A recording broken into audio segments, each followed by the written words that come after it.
Well, we're back here today at the Hall of History, and today we're looking at our nation's immigrants.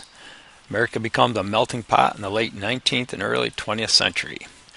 During this time period, millions of immigrants entered the United States, and some came to escape difficult conditions, but there's a whole flock, if you want to consider that, known as the birds of passage. And they only intended to stay a temporary time to earn money and then return back to their homeland.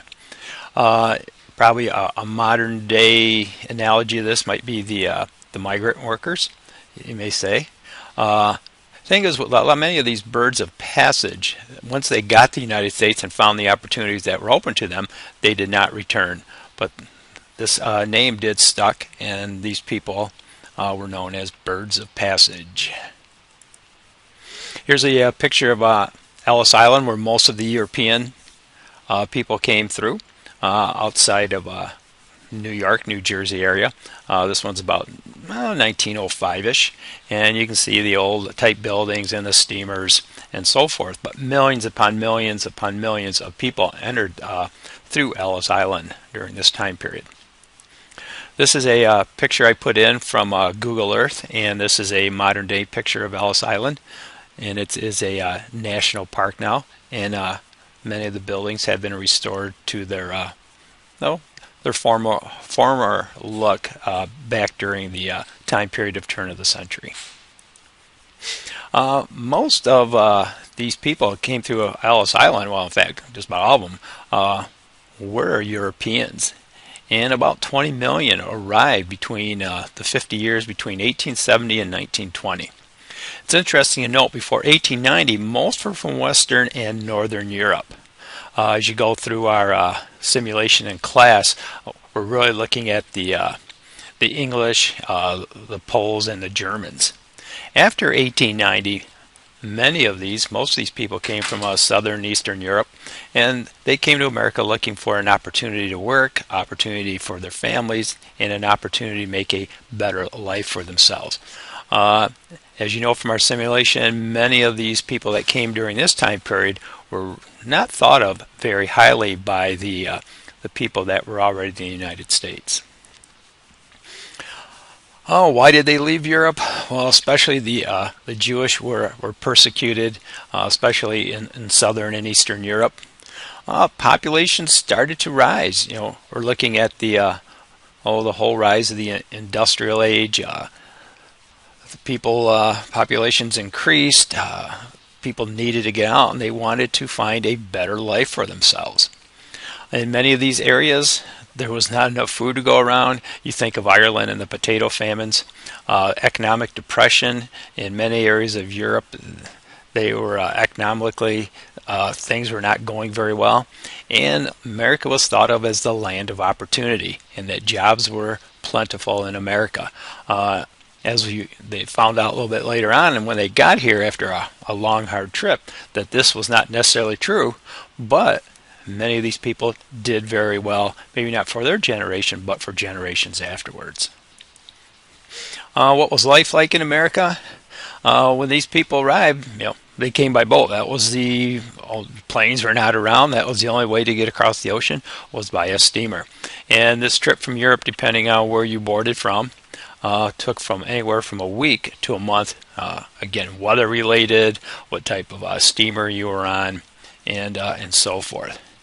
Many people died along the way. It was you were packed in there. The doctors were few and far between, and there were so many people. You paid your money, and what happened. And many people had diseases and so forth, and they got to Ellis Island. They were not feeling well, and people did die. Ellis Island, you can see from the map here. You get into New Jersey, Manhattan area, and it was the arrival point for European immigrants. My great-grandfather on my father's side arrived in Ellis Island in the year 1900 from Lithuania, Eastern Russia. When you got to the Ellis Island, you had to pass inspections. One definitely was, are you sick or did you look sick? And if you were sick, you were sent home. And as it shows here, about 2% of those people were turned away. You also had to show that you were not criminals. And they had to have some money, and $25 was kind of the standard. You just couldn't come to the United States without any money, nowhere to go. That was not going to let you into the country. And you had to be physically able to work. If you were crippled or infirmed, many times these people were turned away. And from 1892 to 1924, 20 million immigrants passed through Ellis Island's facilities.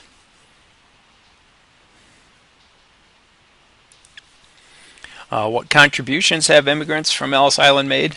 Well, through the years, these are just a very, very few here.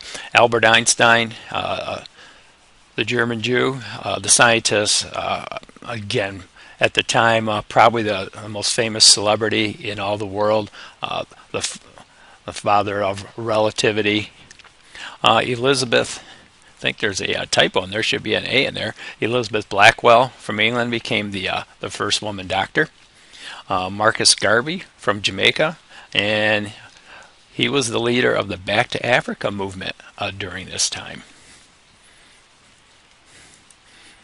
Immigrants also brought things that look totally American today. You think of the log cabins from Sweden that are used today.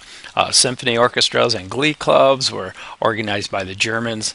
If you go back to many of the symphonies, Beethoven and so forth, these were German. Movies produced in America by Russian Jews and Greeks. The movie industry to this day, many of the old film companies were run by people of Jewish heritage. Santa Claus from the Scandinavian countries, bowling and ice skating from the Dutch. These are just few of them, especially culinary. You think of all the different types of foods that were brought over by these people immigrating to the United States. On my dad's side, they were from Lithuania, and kugeli was one, kapusta another one, and all these different types of ethnic foods, which are still being enjoyed today.